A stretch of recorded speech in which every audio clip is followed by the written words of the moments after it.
Carla, nakita mo yung sa aviation school. Yes. Yak na lahat ng mga airplane lovers, mas na-excite sila na i-pursue yung dreams nila. Okay, ngayon naman, speaking of flying, meron daw ilo-launch na satellite. Sariling satellite ng Pilipinas, ito yung DIWATA-1.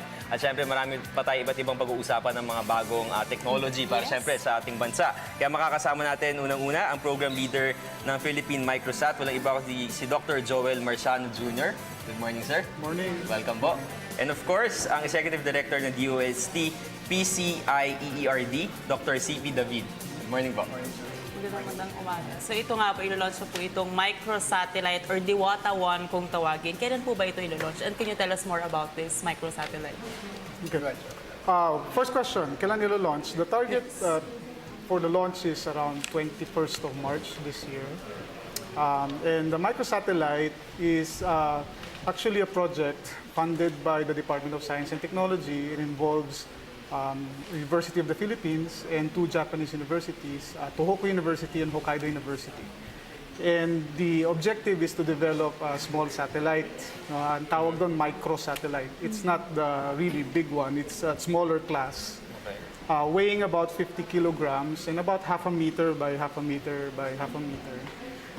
And it's for scientific Earth observation. So ibig sabihin, mag-orbit siya on the Earth, taking pictures primarily. Pero itong satellite na to, sa Philippines na po talaga siya. Well, yes. It's controlled, Okay. funded by the Philippines, and also Filipino students worked on it. Wow. Pero as of now po ba, ano po ba yung ginagamit nating satellite? Para syempre may context yung mga boss natin. Marami tayong uses for satellites, and we are paying as a service to those who own the satellites. We use them for telecommunications. We use them for imaging, yung ginagamit ng Pag-asa, for example. So yung sinasabi ni Dr. Marciano kanina, ito ay ang kauna-unahang satellite na ginawa natin ng mga Pilipino. Tayo mismo. At ito ay isang imaging satellite. Kukuha siya ng mga pictures ng ating bansa. So I guess less expenses to sa Pilipinas kasi hindi na tayo magre-rent out. Tama po ba? Or it's still the same? Or kahit pa paano less expenses din siya? Well, that's the target. Okay. Ultimately, yun ang goal natin as a country, is technology self-reliance. Yeah. Right? But this is a good first step kasi by having control of our own small satellite, kahit small satellite lang siya, meron siyang various payload na tinatawag, cameras, na kaya natin kontrolin, tapos we can take pictures on demand, essentially. And it's useful to various groups in the Philippines, mga agencies na gumagamit ng satellite images. Ultimately, ang target nga natin is to lessen that dependence on other commercial satellites. Okay. Pero bukod sa expenses, it will also help us mitigate climate change. Lalo na ngayon na we are experiencing El Nino. Pero paano po ba ito makakatulong to help climate change or to mitigate climate change? Dahil ito ay isang imaging satellite, ang pwede natin gawin is i-track yung ating mga agricultural areas. Okay. Para malaman kung sino yung naapektuhan ng drought, for example. Because we're still in an El Nino phase, up to around June of this year.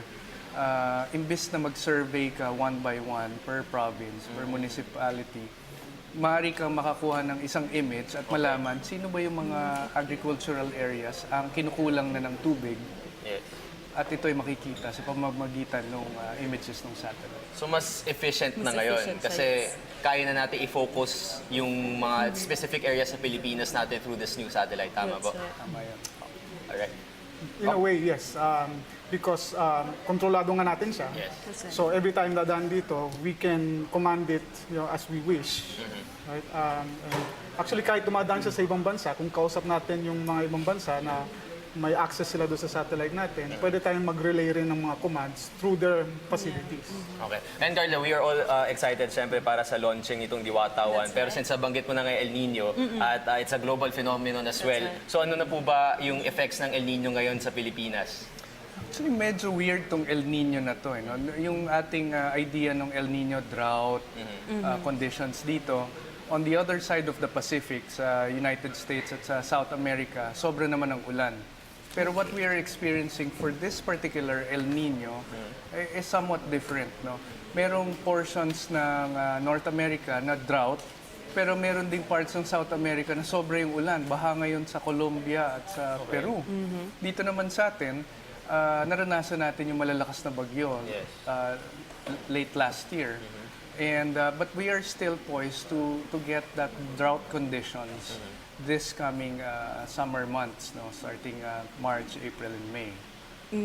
Just naalala mo, di ba, lagi natin sinecheck, misal na sa ibang bansa winter, pero nakikita natin all Parang over na-delay. social media na mainit doon sa mga bansa kung saan merong winter. At kahit dito, actually, usually pag bare months, malamig sa Pero ngayon Pilipinas, pero mainit siya. napakainit talaga. Oh. Hindi pa pumasok yung malamig na hangin Hindi, mula wala. sa northeast. Pero we're still expecting that cold We're still weather. expecting it. Yes, yes. So pwede siya in dumating February. ng Feb, okay, Late na Feb. talaga. I'm guessing, no, it will come, pero baka mas maiksi. Mas maiksi. At hindi kasing lamig nung last year na, Okay. I mean, naka-sweater tayo dito Yes. sa Quezon City nung mga ganitong panahon. Okay, that's good. At least darating pa rin siya. Akala ko hindi na talaga darating. That's Anyway, ayun, sa El Nino pa rin po. Ano po ba yung magiging effects niya siguro sa mga bagyo in the future? Mas mapapalakas niya po ba yung mga bagyo natin tulad ng mga nangyari before? Or ano pong effects niya? Well, dumaan na tayo dun sa typhoon season ng 2015. And the next typhoon season will start in May and June Yes. of this year. So medyo pahinga muna tayo. Typically, we still get 1 or 2 typhoons during January and February. Pero base sa taya ng pag-asa, wala namang papasok na bagyo anytime soon. Okay. So medyo nalagpasan na natin yung typhoons, typhoon season. Okay.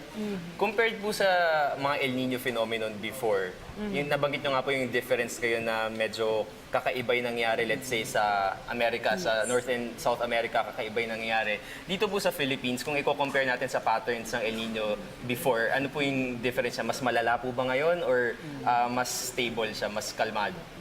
Para sa mga scientists, ang basihan ng lakas o hina ng El Nino ay yung temperature anomaly sa Pacific Ocean. Kung umiinit kasi ang tubig sa Pacific Ocean, nababago yung ating weather sa both sides of the Pacific. Tayo nasa west side, tapos yung mga Americas ay nasa east side. Kung ang basihan natin ay yung change lang in temperature sa Pacific Ocean, we are in an extreme El Nino event. No? Pero yung epekto na tinataya nating parang yung malalakas na El Nino na dumaan sa atin, katulad noong 1997-98 plus yung 1983 El Nino, hindi pa ganun yung nakikita natin. Partly because yung drought conditions, na medyo na-augment naman yung requirement for water doon sa mga dumaan na bagyo. Okay. So dalawa talaga yung makatulong siya. dalawa yung side ng isang bagyo. The hazard side, the disaster. Yeah. At the same time, it actually fills up our dams and reservoirs for domestic consumption and for agriculture use. Okay. Okay, ito naman, kanina na pag-usapan natin, from Diwata-1, makikita mo kung saan yung mga lugar dito sa ating bansa na in drought o kaya tinatamaan ng El Nino. Pero dito po sa ating, o kung ito po mga lugar na tinatamaan ng El Nino, ano po ba yung, kumbaga, yung mga technology na meron tayo to help ease the drought? If there is.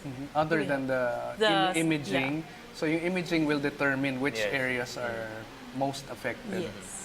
Other than that, there have been many research under UP and the DOST to start combating phenomenon like drought and El Nino. Meron tayong ginagawa sa UPLB na mga drought-tolerant crops. Ibig sabihin yung mga Kayang ating palay mabuhay pa rin. ay pwede nang kahit medyo mahaba-haba yung oras na wala siyang tubig, kaya pa rin niya mag-survive. No, may ganong research. Merong ongoing study on augmenting the water resource, lalo na sa Region 2, by putting up smaller reservoirs. So marami tayong efforts. Okay, ayan. So at least, di ba, merong sharing of knowledge Yes. lalo na dun sa mga crops, sa farmers mismo. Kasi at the end of the day, yung food security naman talaga yung maapektuhan dito sa El Nino na to. But of course, after El Nino, well, that's the first question. When will this El Nino end? And after that, yung La Nina po ba, agad Papasok. siyang papasok or not necessarily?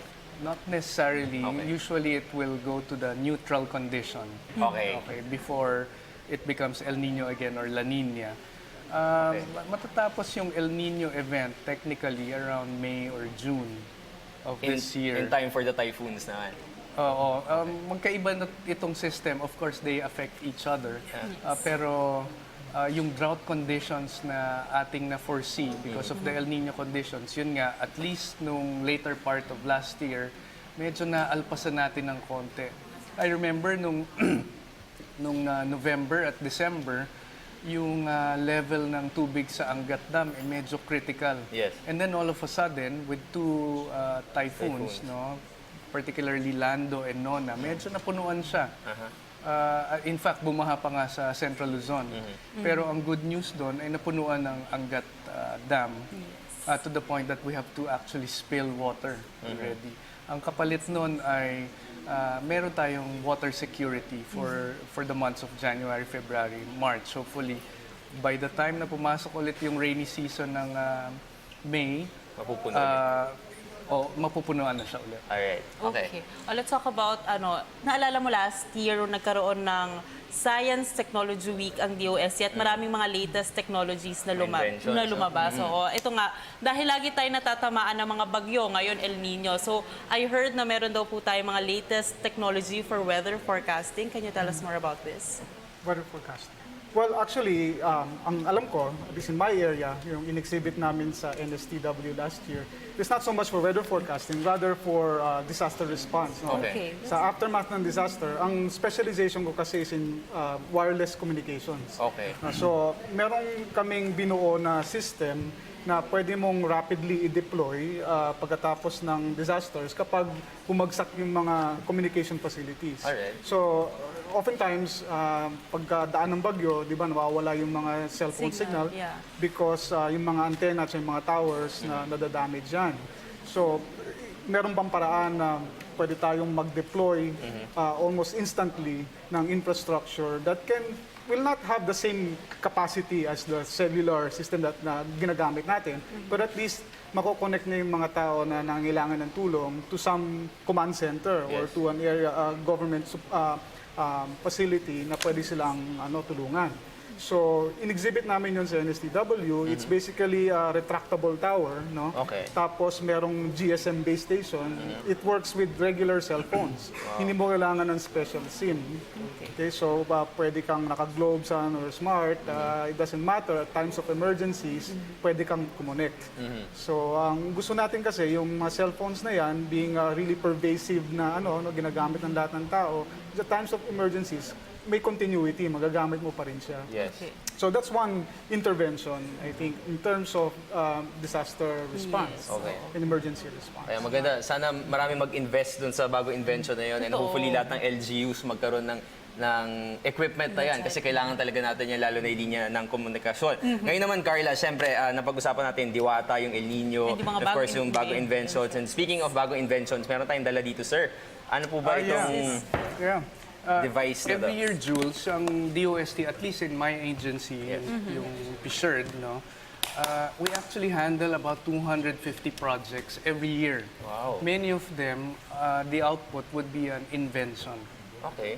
Ang dami nun, ha? Oo, marami. Part dyan yung microsatellite, yung project na kinukwento ni Dr. Marciano kanina, yung retractable cell site, essentially. No? Magdadala ka ng cell site sa isang lugar na binagyo. Yung dala ko this morning is a project done by Dr. Sumintak of UP, Diliman. This is what they call as the fish freshness sensor. Fish freshness sensor. Fish freshness sensor. So siguro kailangan ko i-explain ng konti kung ano yun. Of course, our moms and grandmothers, they're used to buying produce in supermarkets. Pag pumunta yan sa wet market, isang tingin sa isda, Alam nila. isang amoy sa isda, alam na nila kung fresh to o hindi. Para sa atin na wala yung skill na yon, kailangan natin ng konting tulong. Ito essentially yung naisip na gawin. Alright. Ang fish freshness sensor basically is an electronic nose. May ilong siya, pang-amoy, pang-detect. At ang ginagawa niya, ay pagka ang isang isda ay nagsisimulang Okay. mabulok. Oo, nagsisimulang mabulok. Bacteria sets in, and this bacteria multiplies and they emit a certain kind of gas, Yes. a nitrogen compound. Siguro yun nga yung inaamoy ng ating mga lola at nanay pagka nag-i-inspect sila ng isda. This one helps you detect that nitrogen compound Okay. through this sensor here. Okay. So, wala akong dalang bulok na isda ngayong Okay. umaga, pero the same compounds are actually emitted by alcohol. Okay. So, pagka may naamoy yung sensor natin, magre-red siya. Red siya, okay. Oo. Kung wala siyang maamoy, Green. dapat bumalik siya sa green. Okay. Oo. So, hintayin natin yan. So, wala siyang naamoy. Pag may naamoy siyang konti, babalik siyang red. And then after 1 minute of sensing, of smelling, essentially, it will tell you to buy or not to buy. Oh, na-assess niya agad yun. Oo. So, sabi niya, meron siyang mga naamoy, nagre-red siya kanina, but overall, the amount of nitrogen gases that it was detecting was still low enough that it's still fresh, considered fresh. Okay. So, itong ganitong klaseng device ay siguro magagamit ng DTI, inspectors Yes. natin, meat inspectors, BFAR. etc. BFAR. Yes. Pero dahil ginawa natin to sa UP Diliman, the cost of this sensor, hindi ka maniniwala if we mass produce it, it's about 150 pesos. Talaga? Napakamura. So hindi ko alam if in the future everyone will have this when they go to the market, start testing the fish they buy, Yes.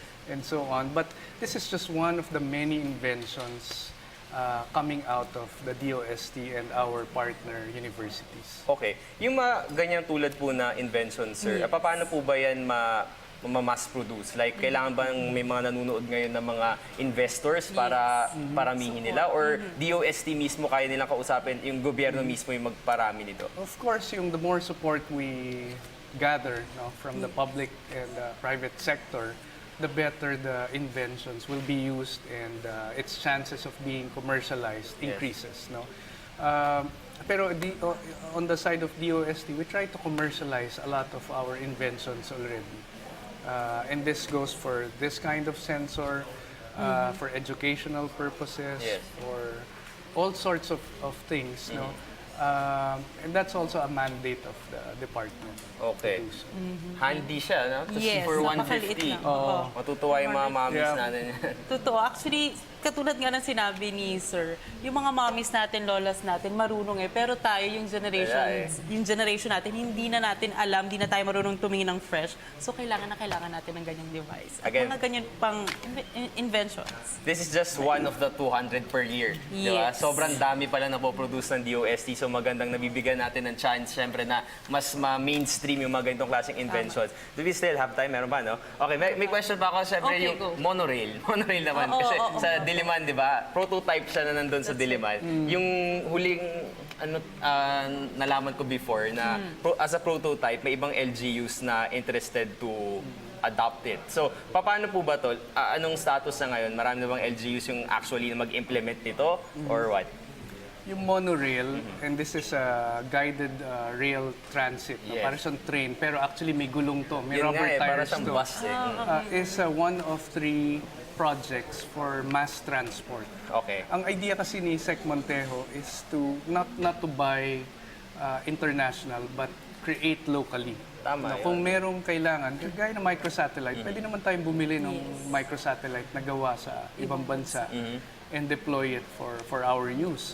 Pero sa kanya, nakikita niya yung need rin of capacitating our scientists and engineers in doing these products on our own. Yeah. So, tatlo yung mass transport projects natin. Yung AGT, yung guided railway, yung road train, ito yung Yes. articulated bus, yung mahaba. Yes, yung mahaba yung malaki. Sa MOA dati. di ba? Ito yung nilaunch mismo nung Science Technology Week, right? Yes, that's So right. mahaba siyang bus na para siyang essentially train pero sa road siya dumadaan. And the third one is actually a real train that will use the existing PNR tracks.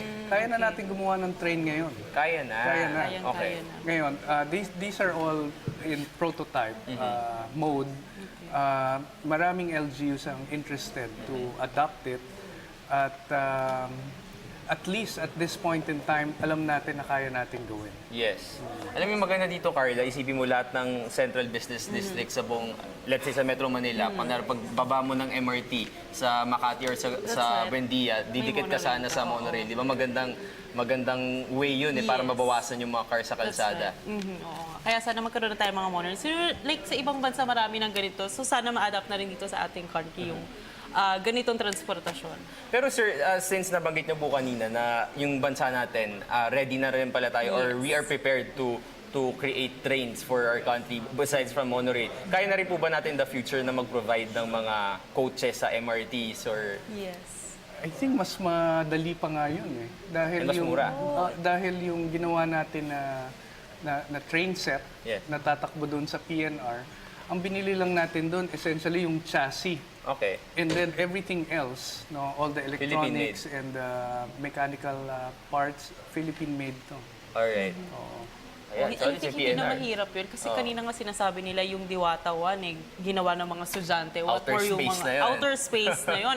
Ano pa yung mga train? Ayan. Diba? So Ayan. kayang-kaya na natin. Okay, hindi na sapat ng oras natin pero dami Oo na nga pinatutunan eh. para tayo nag-science class ngayong morning. Okay, thank you so much for your time. Maraming At sana po marami salamat na-inspire ng mga boss natin na tangkilikin yung mga inventions ng mga Pilipino. And again, isa lang yan sa 200 Per inventions. year. So dapat talaga marami pa tayong ma-interview, ma-invite dito sa ating show na ipakita itong mga Filipino-made na inventions. And sana mag-invest lahat ng mga That's right. kayang mag-invest. Okay, once again, nakasama natin ang program leader ng Philippine-Microsat, Dr. Joel Marciano Jr. and ang Executive Director ng DOST-PCIEERD, Dr. CP David. Thank you so much. Thank you so much. Maraming salamat po.